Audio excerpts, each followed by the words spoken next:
estarei eu pregando, mas no domingo que vem, o pastor Luiz Roberto Avelar, titular da primeira, estará aqui com vocês.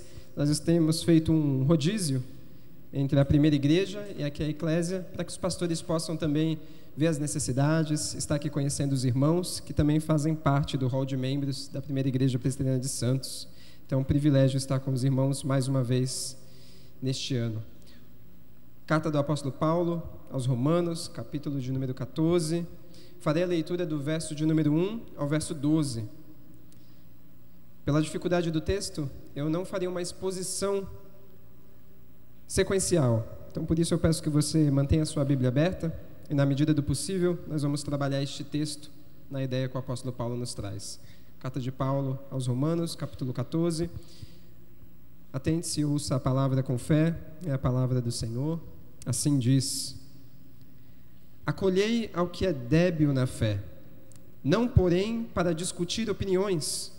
Um crê, de tudo pode comer, mas o débil come legumes. Quem come não despreze o que não come, e o que não come não julgue o que come, porque Deus o acolheu. Quem és tu que julgas o servo alheio, para que o seu próprio Senhor, que está em pé ou que cai, mas estará em pé, porque o Senhor é poderoso para o suster. Um faz diferença entre o dia e dia, outro julga iguais todos os dias. Cada um tem a opinião bem definida em sua própria mente. Quem distingue entre dia e dia, para o Senhor o faz. E quem come, para o Senhor come, porque dá graças a Deus. E quem não come para o Senhor, não come e dá graças a Deus. Porque nenhum de vós vive para si mesmo, nem morre para si. Porque se vivemos para o Senhor, vivemos. Se morremos para o Senhor, morremos. Quer pois vivamos ou morramos, somos do Senhor. Foi precisamente para este fim que Cristo morreu e ressurgiu, para ser Senhor tanto de mortos como de vivos. Tu, porém, por que julgas teu irmão? E tu, por que desprezas o teu irmão? Pois todos nós compareceremos perante o tribunal de Deus, como está escrito: por minha vida, diz o Senhor, diante de mim se dobrará todo joelho e toda língua dará louvores a Deus. Assim, pois, cada um de nós dará contas de si mesmo a Deus. Até aqui a palavra do Senhor. Abaixe sua cabeça novamente, façamos uma oração ao nosso bondoso Deus.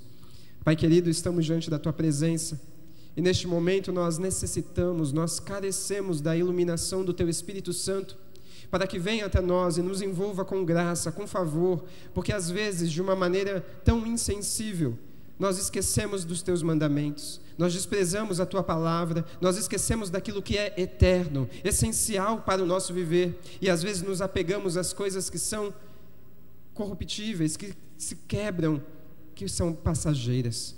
Por isso, ó Deus, nesta noite, ajude a minha vida e a vida dos meus irmãos, para que saiamos daqui encorajados, motivados pela Tua palavra, a única ferramenta na face da terra capaz de transformar o nosso coração, iluminando os cantos mais obscuros da nossa alma, renovando, Senhor, a nossa rotina, dificultando, ó Deus, as nossas necessidades e causando uma intervenção divina, para que possamos, ó Deus, através desses sofrimentos e alegrias e desejos e influências, passarmos por todas essas questões e saiamos desses momentos mais parecidos com o Senhor Jesus Cristo. Este é o propósito da nossa vida, sermos mais parecidos com a imagem do nosso Senhor e Salvador Jesus Cristo. Por isso, este é o meu pedido nessa noite, no nome santo do Senhor Jesus. Amém e amém. Será que um cristão pode beber bebidas alcoólicas? Será que um cristão pode ir a festas juninas? Será que é devido no domingo, dia do Senhor, nós irmos a um jogo de futebol? Será que é lícito num domingo nós fazermos qualquer outra atividade que não seja para a glória do Senhor? Além de prestarmos culto, o culto doméstico, o culto no lar? Será que podemos, como crentes, estarmos num bar? Será que numa festa nós podemos ter pista de dança?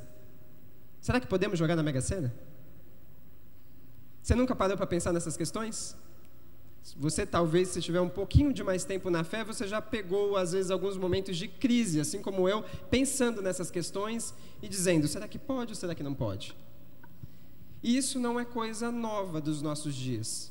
Isso não é uma coisa recente. Os crentes aqui da carta que você acabou de ler desse primeiro século, eles vão ficar até o século de número 2 traçando coisas que estão causando divisão na comunhão. Algumas delas são coisas, às vezes, irrelevantes, outras são relevantes. Aqui no nosso texto, por algum exemplo, nós temos a questão da comida. O judeu recém-convertido ao cristianismo naquele tempo, ele começava a congregar e ter comunhão com os gentios. Pessoas que eram pagãs, se convertiam ao evangelho e estavam ali aproveitando da liberdade que tinham em Cristo. Imagine-se agora na sua mente um judeu recém-convertido, entrando na casa de um gentil, e na mesa desse gentil tem um porco assado, delicioso. Para o judeu da época, seria uma coisa horripilante. Causaria calafrios na sua espinha. Ele não conseguiria entrar, se hospedar na casa, ele não conseguiria olhar no olho do irmão. Ele sairia, bateria a porta e nunca mais voltaria. Para o gentil, era algo comum, afinal de contas, no entendimento dele, Cristo trouxe liberdade. Agora, as coisas que antes tinham as leis cerimoniais já foram refeitas, consideradas em Cristo. Mas para o judeu, não. Paulo está aqui tratando de coisas e de assuntos que às vezes são secundárias, mas que causam às vezes divisão numa comunhão que foi paga por um alto preço. Às vezes eu e você temos essas questões. Às vezes não questão com alimento, ou questão aqui como do texto que nós lemos, acerca do sábado, acerca do domingo, mas às vezes nós temos umas dificuldades em questão de afinidades, de gostos que não são tão comuns assim, questões políticas, questões de trabalho. E aí nós colocamos essas coisas acima de algo que foi pago com um alto preço. Paulo aqui está nos ensinando que nós devemos acolher, amar e tolerar nossos irmãos, pois cada um de nós prestará contas a Deus. Em resumo, a mensagem desta noite é essa: eu e você devemos acolher os irmãos na fé, os irmãos que Deus coloca aqui no meio dessa igreja local, os irmãos que Deus lhe apresenta como uma família da fé, que servem ao mesmo Senhor, o mesmo batismo, a mesma fé. Nós devemos acolher, tolerar, porque eu e você prestaremos contas diante de um tribunal de Deus. Por isso, o tema nesta noite é acolhendo biblicamente os irmãos na fé. E eu coloquei esse termo, acolhendo biblicamente, porque hoje há um certo equívoco na igreja. Até mesmo no meio de diaconia ou de recepções, nós acolhemos de formas maravilhosas, mas muitas das vezes não é a forma bíblica, não é a maneira bíblica. Às vezes nós pensamos em acolher as pessoas simplesmente por estratégias numéricas, de quantidade. Mas esse texto nos ensina que nós devemos acolher, porque existe um fundamento real do que o apóstolo Paulo tratou nos últimos capítulos deste texto, que vocês estão trabalhando nessa série, acerca do amor. E agora Paulo vai aplicar como nós devemos exercitar este amor, exercitar.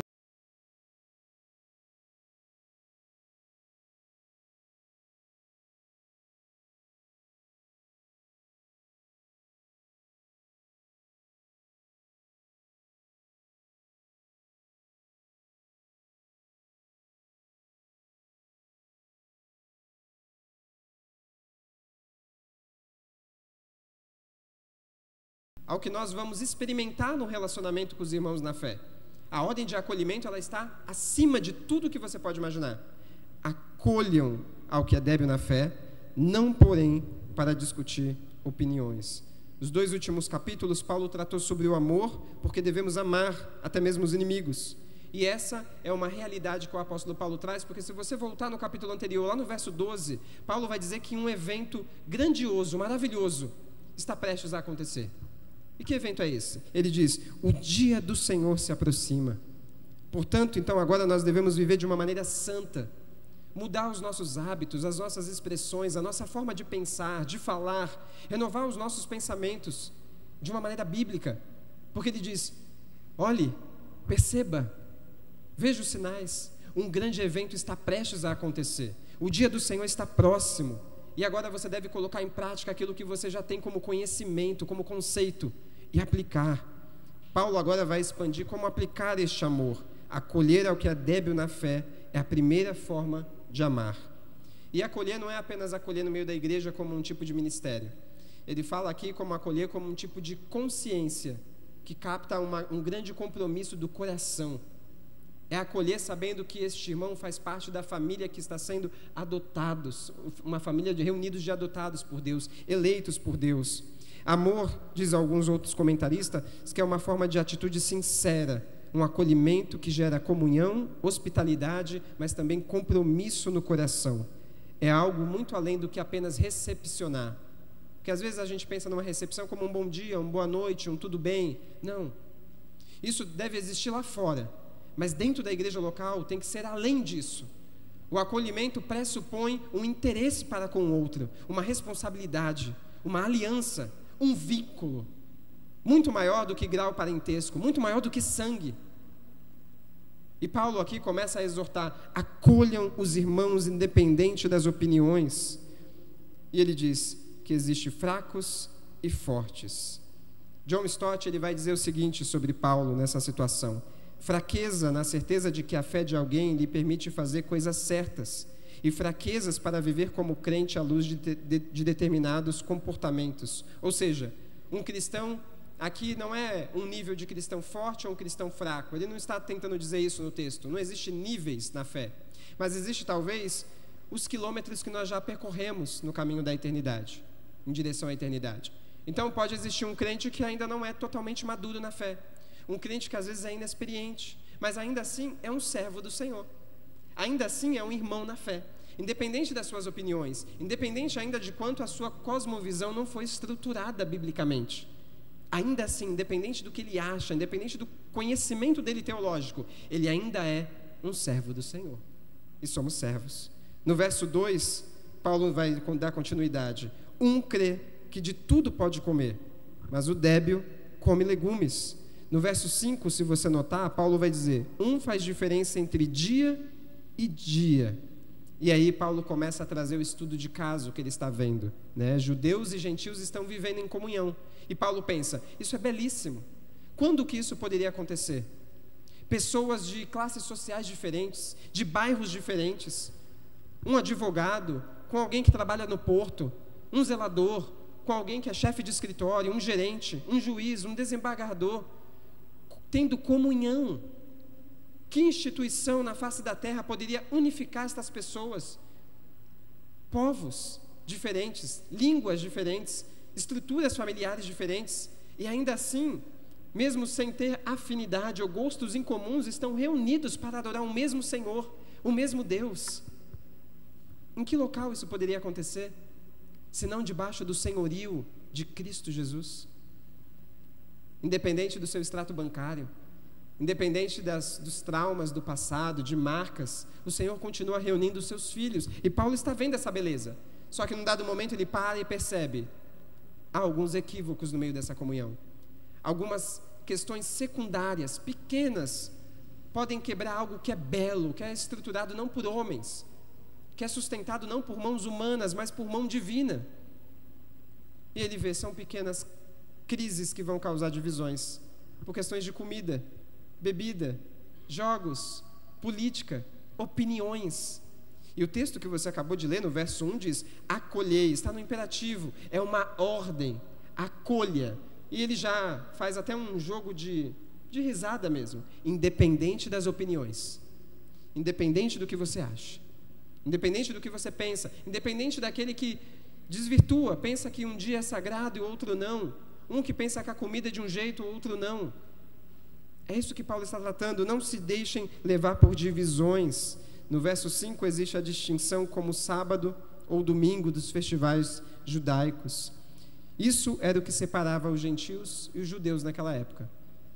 E hoje, se você parar para pensar, o que tem afastado você de uma comunhão plena com Deus? Mas pastor, o que é uma comunhão plena com Deus? Deixa eu lembrar para você. Nós temos uma comunhão plena com Deus quando nós temos no nosso lar um relacionamento diário, intenso com o nosso Senhor. Fechamos a porta do nosso quarto e ali investimos minutos em adorar a Deus, lembrar dos seus atributos, lembrar que Ele é onisciente, onipotente, onipresente, lembrar que Deus é santo, fiel, proveitoso. Cristo é tudo que nós temos, meus irmãos. Lembrar depois que nós podemos confessar, como diz o salmista, o perdão está na palma das suas mãos para que possamos temê-lo. Então nós podemos interceder pelos pedidos de tantas pessoas. E aí então, através desse relacionamento no nosso lar, vai implicar na comunhão da igreja. E aí na comunhão com os irmãos nós vamos ver que Deus continua trazendo pessoas. Às vezes um irmão que não tem família, que não tem pai, que não tem mãe, encontra no seio da igreja pai e mãe. Às vezes alguém que não tem um mentor, encontra na igreja alguém que pode mentorear. Encontra um irmão que pode auxiliar, seja no meio acadêmico, no meio profissional. Encontramos também necessidades no meio da igreja. Às vezes nós estamos guardando recursos que podem ser bem aproveitados para o necessitado. Lembrem-se disso. E isso sim se baseia como uma comunhão plena, quando eu participo de forma individual e coletiva no meio da igreja. E Paulo vê isso como belo. E ele diz, mas existe algo que pode quebrar essa comunhão. Uma opinião política, por exemplo. A opinião política não está acima do imperativo da ordem de acolher. Uma opinião ou gosto de afinidade, ou um desprezo, ou um julgamento, algo que vai te afastar do irmão, não está acima do imperativo de acolher. Por isso que Paulo, um comentarista vai dizer, esse texto do apóstolo Paulo não visa resolver estes pequenos problemas, mas a ordem continua. Apesar das questões, devemos acolher estes irmãos. Não devemos acolher somente quando resolvemos as questões teológicas ou questões de recepções. A ordem vem antes. Acolham, não porém para discutir opiniões. Acolham e mostrem o caminho com amor e verdade. Às vezes no meio reformado nós temos certas brincadeiras. Aqui talvez não tem, mas lá na primeira igreja nós temos muito, né? Nós brincamos com a pessoa quando é bem recepcionada na igreja. Depois de uns 3 meses o visitante está ali. Nossa, meu irmão, deixa eu te perguntar. E aí o seu batismo, como é que é? Como é que foi o seu batismo? Foi na piscina? Foi gotinha d'água? Você nunca teve essa fala assim, às vezes com o irmão? O que você pensa acerca do fim? E às vezes nós estamos ali com um senso de sermos fortes, de demonstrar às vezes nosso conhecimento, de ter ali, aguçar no irmão talvez algo que é secundário. Estudando eclesiologia, você vai ver que alguns elementos são secundários. Há questões que são relevantes. Nós não podemos perdê-las, mas há outras questões que são secundárias. Nós podemos, com amor e carinho, continuar ensinando o irmão. Na prática, quantas vezes entramos em debates para aprovar ou apenas vencer o nosso argumento? Quantas vezes entramos em debates para mostrar que temos maior conhecimento? E quantas vezes afetamos a ordem de acolher em primeiro lugar com devoção, deixando ela de lado? E às vezes só sendo aquelas pessoas que, oi, tudo bem? Saímos pela porta e tudo mais. Às vezes nós não desprezamos a Deus na nossa vida devocional, no lar. Mas às vezes nós desprezamos a Deus quando nós não usamos todos os benefícios que Deus coloca diante da igreja, diante de nós. Quando nós não aproveitamos bem dos pastores, dos nossos líderes, dos oficiais, dos cultos, dos eventos, das programações. Porque certamente a única instituição na face da terra que continuará, depois do tempo ser findado, será a igreja. Não existe nenhuma instituição. O seu trabalho vai terminar. A família não vai mais existir. O governo, não teremos mais necessidade. As ONGs, não teremos mais necessidade. Mas certamente a igreja avança rumo à eternidade. Então, certamente você tem que pensar, será que eu tenho aproveitado de forma real a igreja que o Senhor me deu?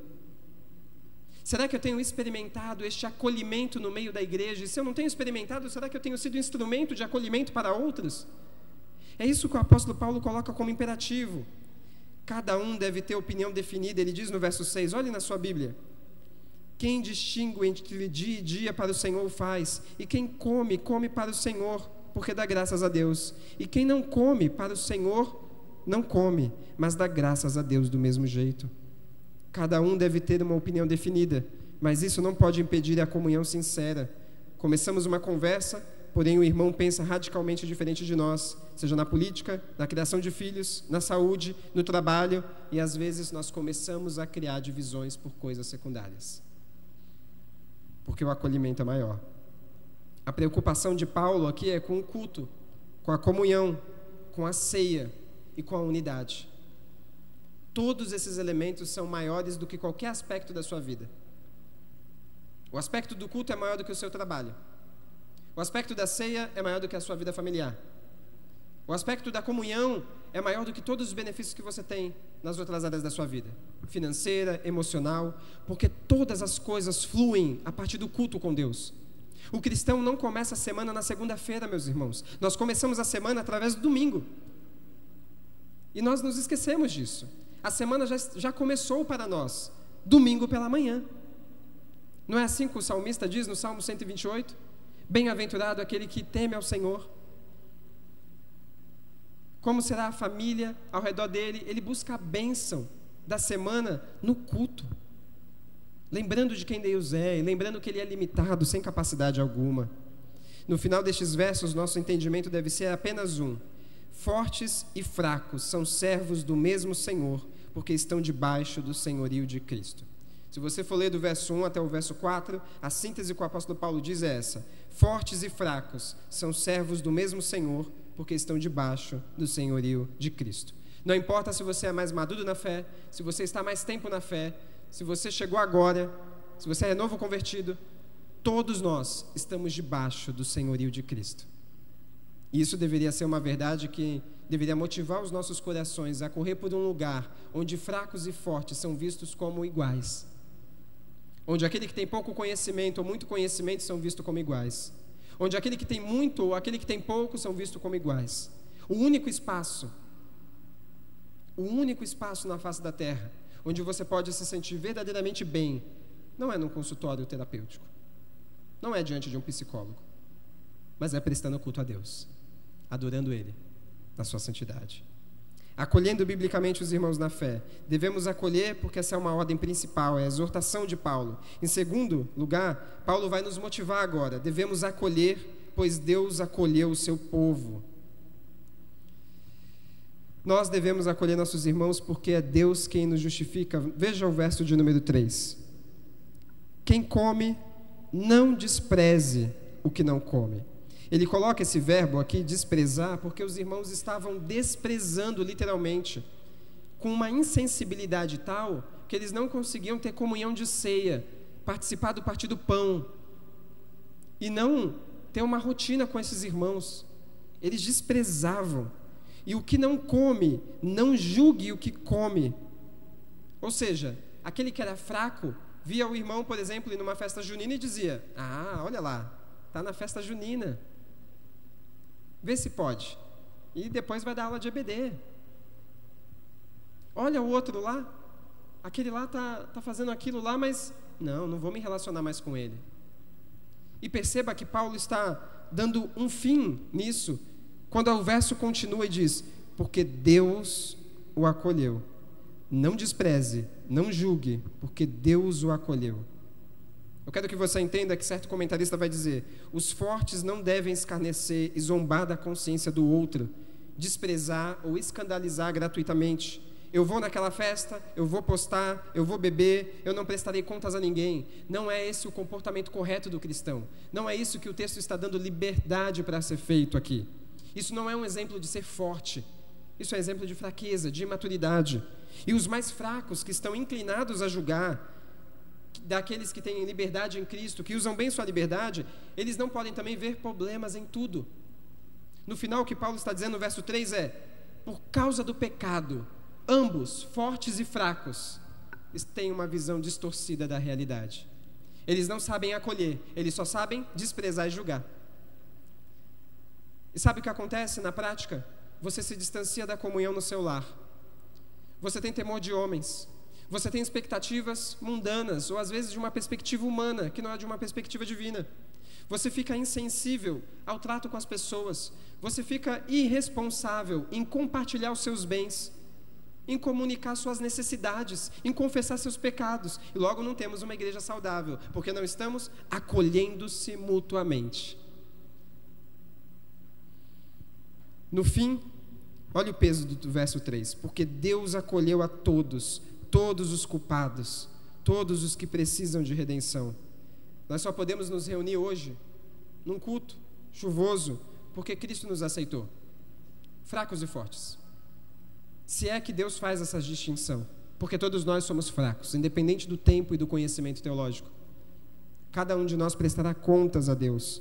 Deus nos recebeu ainda como pecadores, inimigos e distantes do Senhor. Ou seja, fomos acolhidos antes de qualquer coisa. Deus nos tornou parte do povo de Deus. Não somente justificados, mas agora vivemos e morremos para Deus.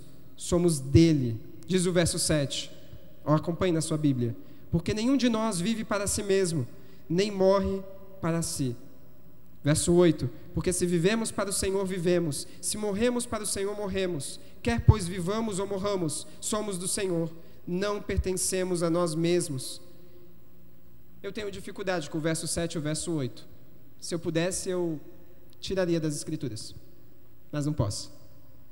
Porque certamente a nossa dificuldade na prática é dizer que evidenciamos na nossa vida que nós vivemos para o Senhor. E certamente na minha vida, meus irmãos, isso tem sido muito difícil. Eu não sei na sua, talvez. Porque certamente se eu abrir a minha agenda para você, abrir o meu calendário do Google, você vai olhar e você vai notar, nossa, você vive muito para si, você se ama muito. Não tem espaço na minha agenda para amar o próximo, não tem espaço na minha agenda para amar a Deus.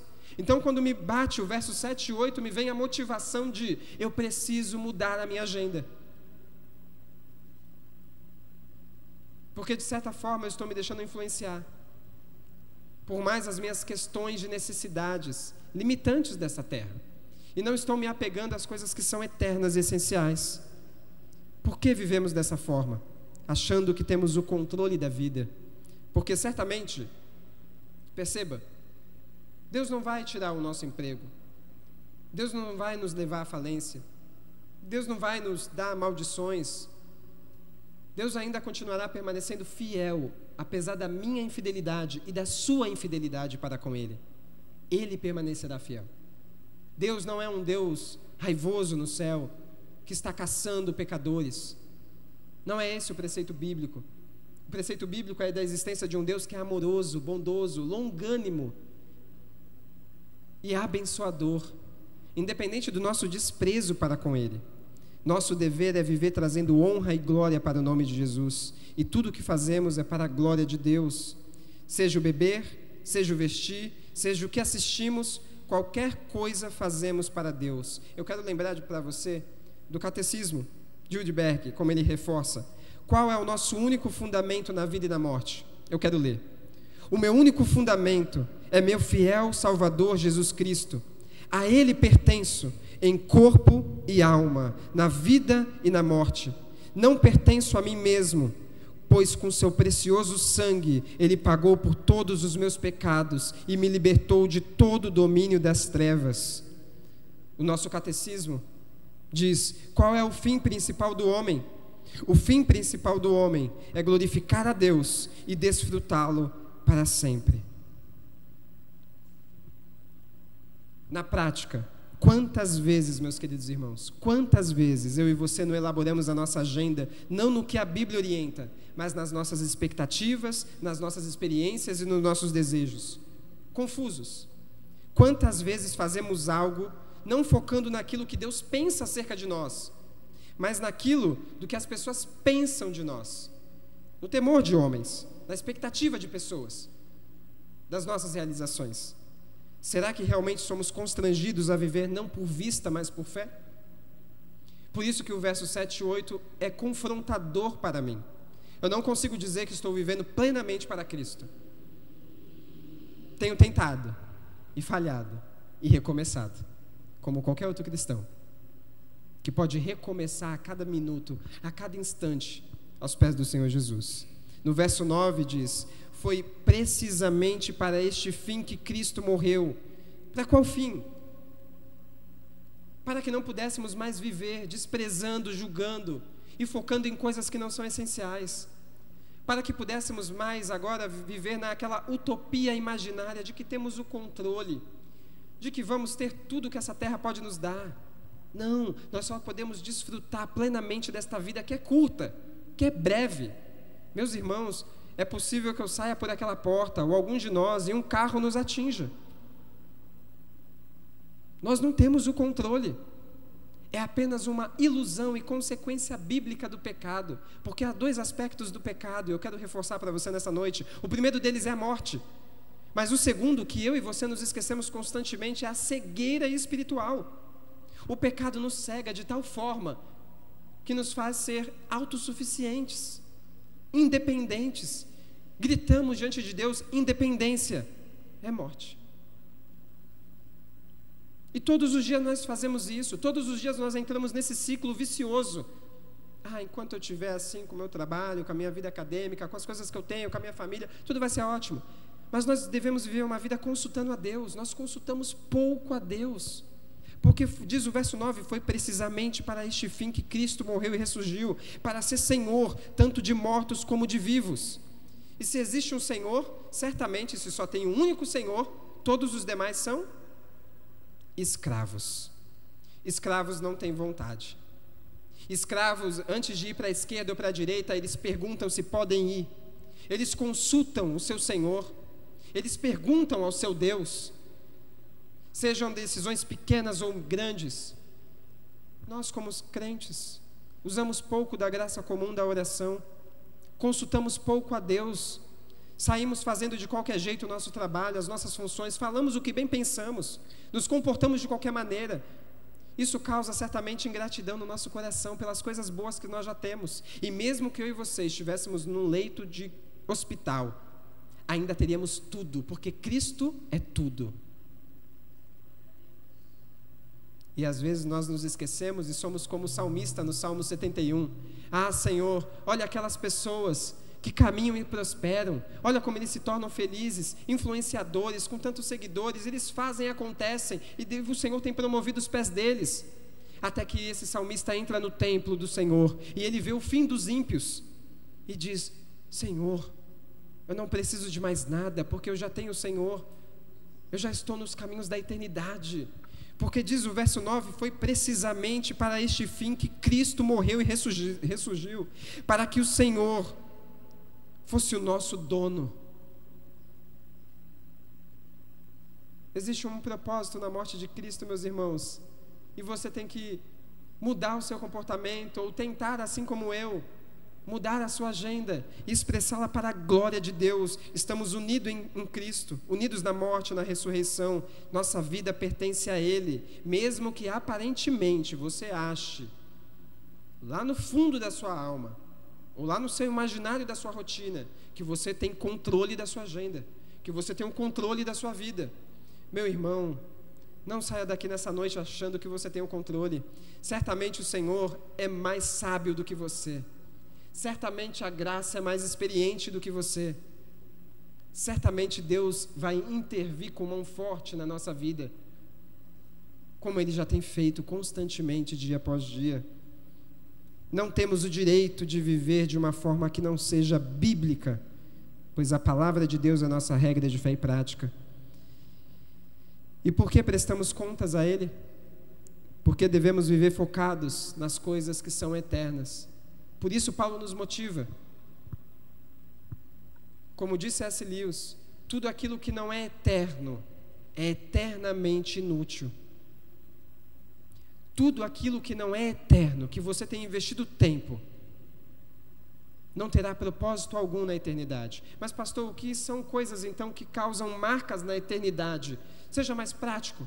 Ora, diz um certo reformador: Senhor, agora que eu estou à beira da morte, agora que a morte está me alcançando, tão gelada, tão fria, neste leito escuro de hospital, às 4 horas da madrugada, eu penso na minha vida, no meu passado, e penso: Senhor, como eu gostaria de ter investido mais tempo em oração, como eu gostaria de ter investido mais tempo na Tua presença, como eu gostaria de ter investido mais tempo na geração que está vindo, como eu gostaria de ter investido mais tempo em conhecimento da Tua palavra, como eu gostaria de ter investido mais tempo gastando minha vida em prol de outros, se deleitando na adoração, no culto ao Senhor, porque agora, quando a morte está batendo aos meus pés, subindo ante o meu peito, a minha vida está se esvaindo, eu percebo que a única coisa que poderia ter causado marcas na eternidade era estar diante da tua presença. Esse reformador entendeu. Seus estudos, sua carreira, seu trabalho, nada eram, nada foram, nada são diante da presença de Deus.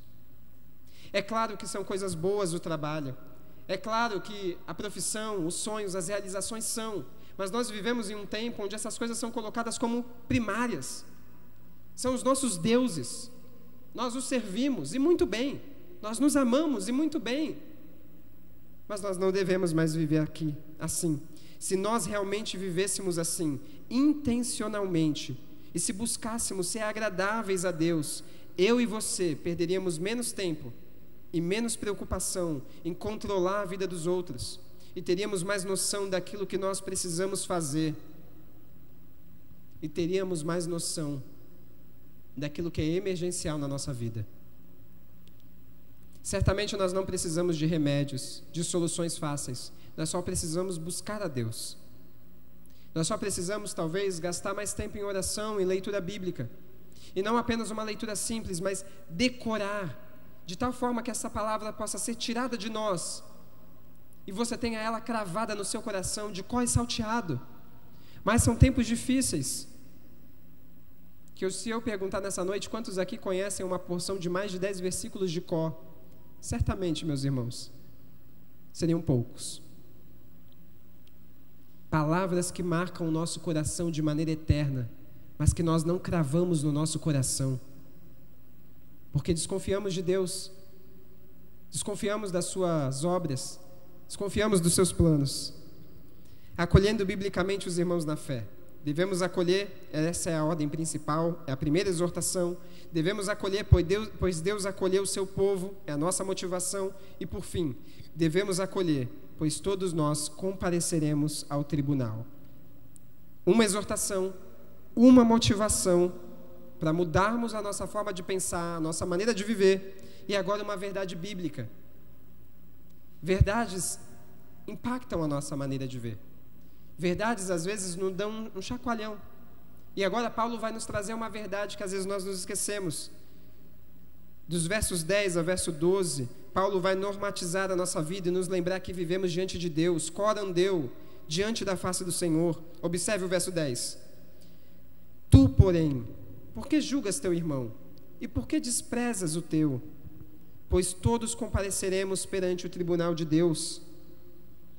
Certo comentarista vai dizer: quando eu li de início esse primeiro verso de número 10, eu demonstrei grandioso temor, meu comportamento mudou, eu passei mal, tive calafrios, porque vi que minhas prioridades não estavam conforme os preceitos bíblicos, porque eu notei que em breve eu estaria diante do tribunal de Deus.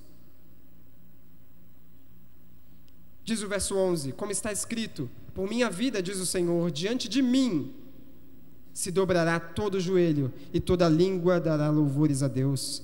Assim, pois, cada um de nós dará contas de si mesmo a Deus. Heber Júnior, ele vai dizer que esse será um dia com diversos sabores. É um dia cósmico. Não é um dia apenas de juízo, mas é um dia de alegria, de tristeza, de bênção e de tribunal. É um dia que marcará a história, o fim da história humana, que vai evidenciar que, no final das contas, eu e você não somos o centro do mundo, que vai evidenciar que até o céu e a terra, o mar, vão fugir da presença desse Deus grandioso, e só restará um único juiz assentado no trono. Todos os demais, nós não teremos justificativas, nós não teremos como expressar nossas opiniões com desculpas, com qualquer tipo de palavra, porque nós saberemos que estamos diante de um grande e poderoso juiz. Essa verdade, assim como esse comentarista, me chocou ao estudar esse texto. Eu pensei, em janeiro eu preguei um texto difícil, em fevereiro o pastor Mariotto me deu um outro texto difícil. Mas certamente nós precisamos hoje, não de um sermão que seja um sermão dócil, mas um sermão que nos confronte, que nos dê motivação de lembrar: Senhor, o Senhor tem sido tão fiel para comigo, o Senhor tem sido tão justo, tão bondoso. Então agora lembre o meu coração de que eu não sou bom, eu sou mau, só Deus é bom. Lembre o meu coração, Senhor, que eu não tenho justiça, só o Senhor é um juiz supremo. Tudo que eu penso acerca das pessoas e de mim mesmo está equivocado. A minha régua de medir está torta. Só o Senhor é justo. E no final, Senhor, me confronte com uma verdade que às vezes eu me esqueço e desprezo. Eu não tenho poder, eu não tenho controle, só o Senhor é poderoso. E no final, Senhor, deixe-me degustar do teu amor. Deixe-me provar e ver que o Senhor é bom. Porque o Senhor, além de ser bom, justo e poderoso, é um Deus de amor, é um Deus de graça, é um Deus de paz.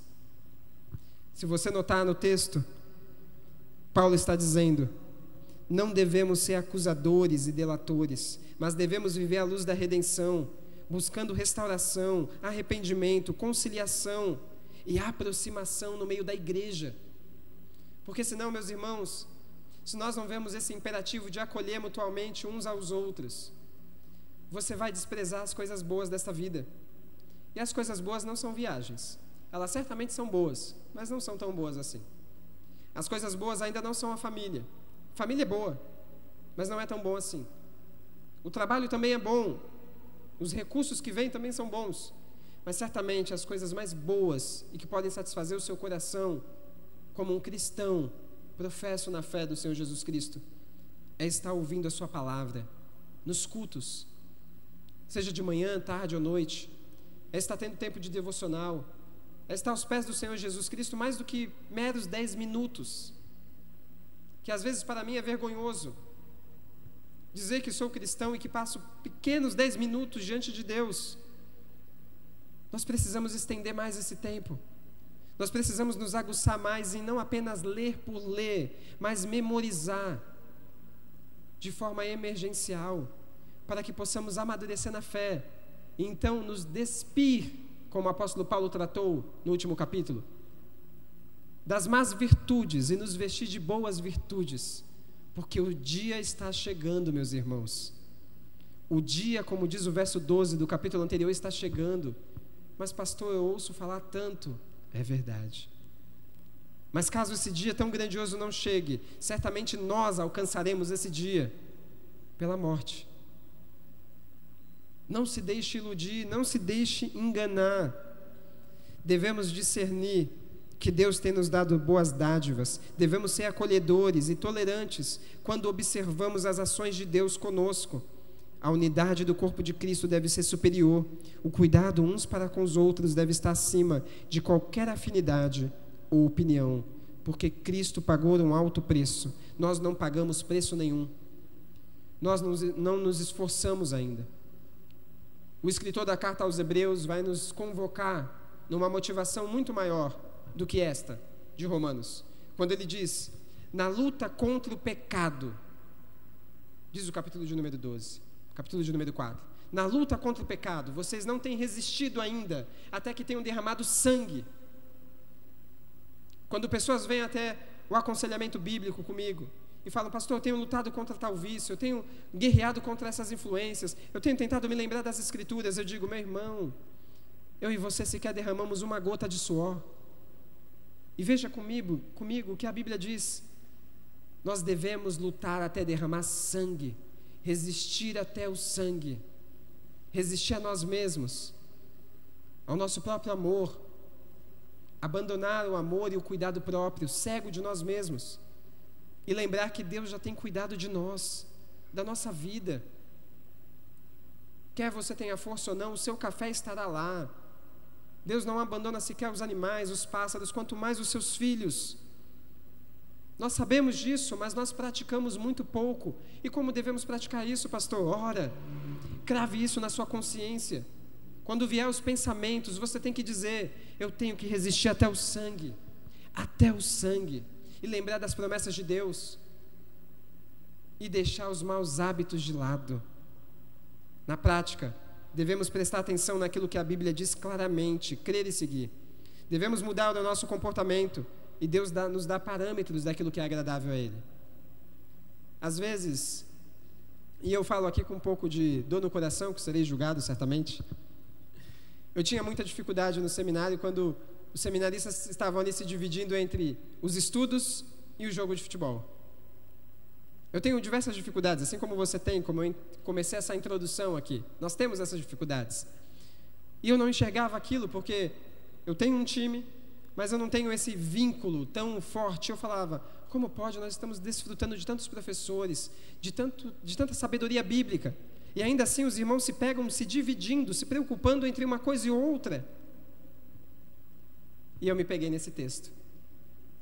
Por que eu estou desprezando ou julgando os meus irmãos, companheiros da caminhada de fé? Porque eu estou nesse caminho, eu devo acolhê-los mutuamente, eu devo ombreá-los, eu devo encorajá-los, eu devo até mesmo tolerar. E lembrar que talvez nesse processo eles cheguem lá na frente e percebam que o pastorado não tem espaço às vezes para algumas questões. Porque Cristo é superior a tudo. O acolhimento é superior a tudo, é a ordem principal. Somente assim daremos melhor testemunho. Como diz, tudo pode ser debatido, exceto as questões essenciais do Evangelho. E pastor, quais são as coisas essenciais do Evangelho? Os credos, as confissões, os 5 solas, a cristologia. Isso são coisas inegociáveis. Saber que Cristo viveu uma vida que você não podia viver, uma vida sem pecado. Ele viveu uma vida suportando intensas dores, sentiu calor, traição, vento na cara,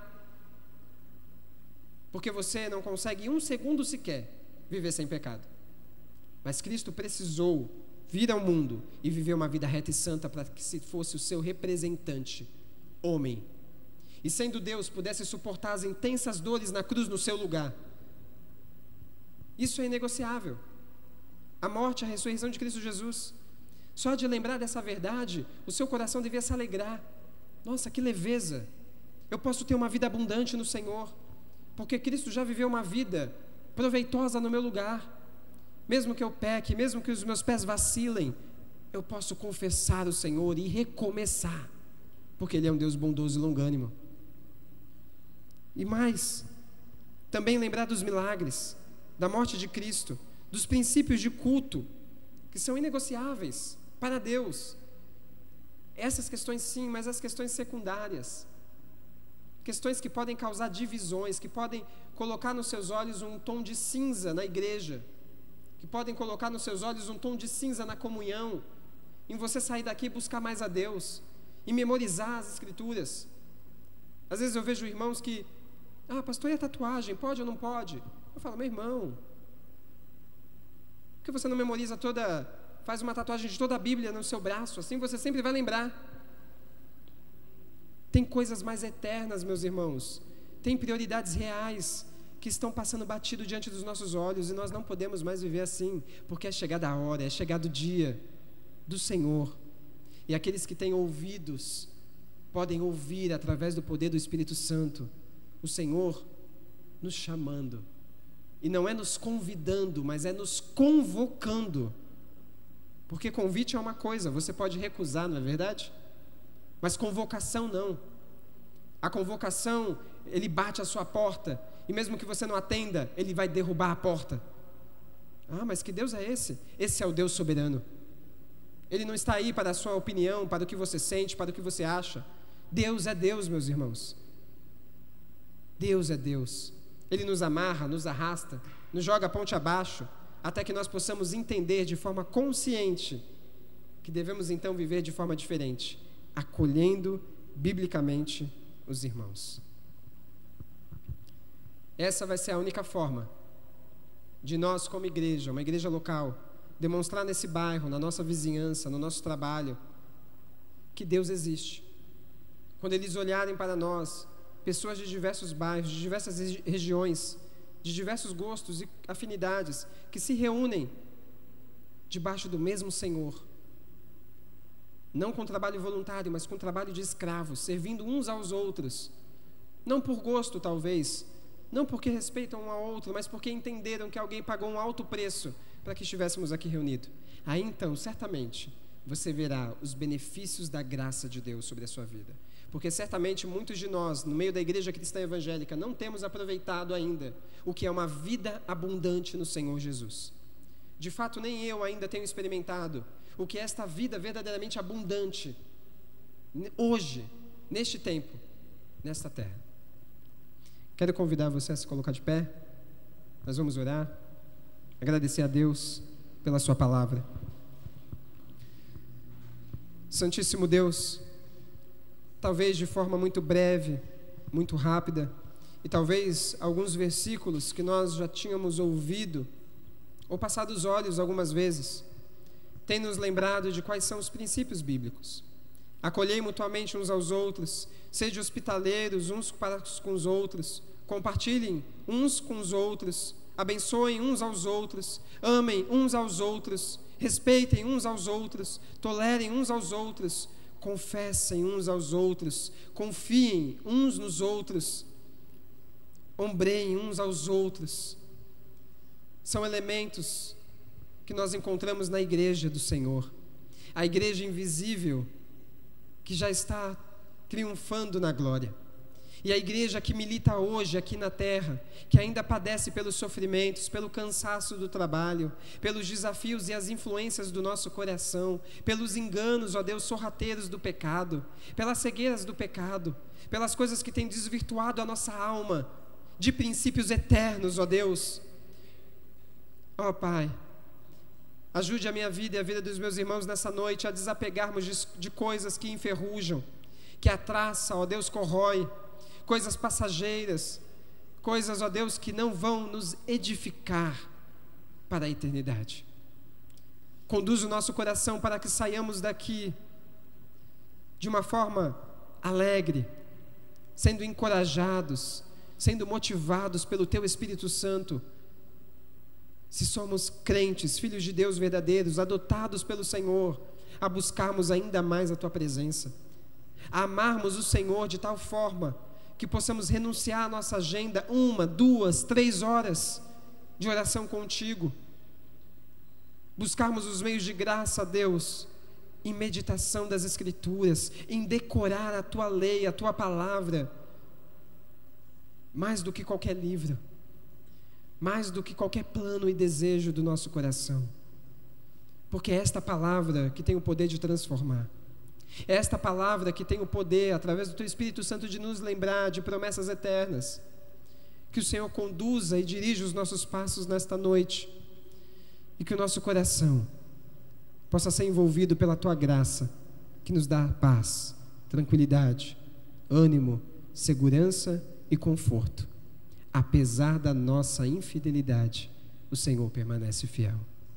E agora, meus irmãos, que a graça do nosso maravilhoso e Salvador Jesus Cristo, essa mesma graça que permitiu Cristo adentrar neste mundo quebrado, enlameçado pelo pecado, este mundo, ó Deus, distorcido, que o Senhor criou de forma tão boa e perfeita, e que o Senhor viveu uma vida reta e santa no nosso lugar, e que padeceu os sofrimentos na cruz que deveriam recair sobre nós, o Teu povo. Esta graça tão maravilhosa envolva cada filho Teu aqui nesta noite, e que o amor de Deus, o Deus soberano, o Deus eterno, o Deus santo, o Deus que sonda mentes e corações, o Deus que está ativo conosco, que ao mesmo tempo sustenta o universo, mas ao mesmo tempo se relaciona com pessoas tão pequenas, tão frágeis, tão limitadas, e que as consolações do Espírito Santo de Deus repousem sobre a vida de cada irmão aqui nessa noite, hoje e para todo sempre. Amém e amém.